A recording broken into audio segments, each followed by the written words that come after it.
وبلين كيدي فما قد السلام عليكم ورحمة الله وبركاته.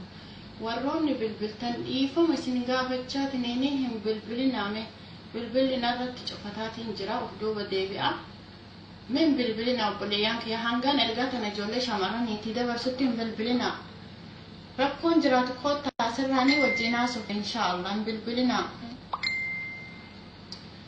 لا إله إلا الله.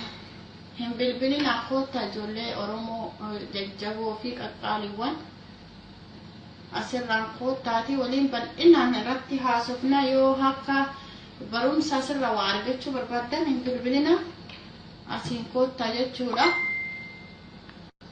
Akkasumas ka jirru mana namaa waan ta'eef haalli akka fedhii keenyatti nuuf hin mijaa'u. Kanaaf egaa yerootti fayyadamuu qabna.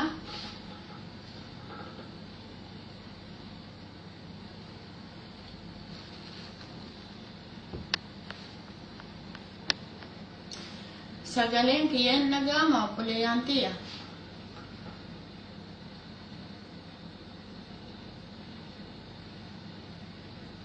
Sagalee kiyyan nagama isinitti.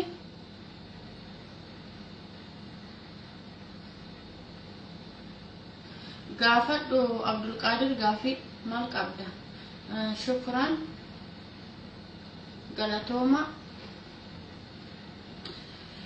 Shamarran keenya warriin paarmii fayyadamtanii paarmii mataa keessan isin jalaa goggoysee kaan immoo isin irraa ciree kaan immoo isin irraa luqqisee kaan immoo akkuma hin filamneeyyuu isin harkaa taasise yoo paarmii dibdan malee dhaabatuu dide mataan keessan yookaan rifeensi keessan koottaame rakkoo paarmiin qabu wajjin mari'anne fala isaatis wajjumaan laalla jechuudha.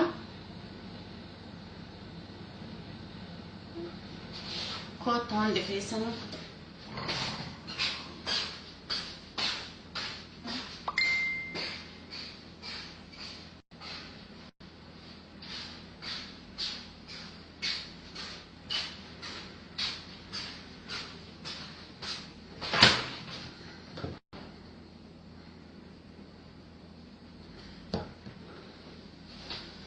hunda dura obboleeyyan kiyya gaafiin keessan kan baay'atu gaafii waa'ee rifeensi kiyya hin ciccitaa kan jedhudha.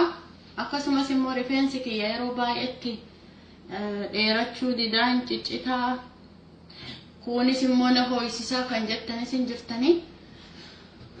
Akkasumas immoo ammas warreen rifeensi keenya umrii malee arrii qaba kan jettanis hin jira.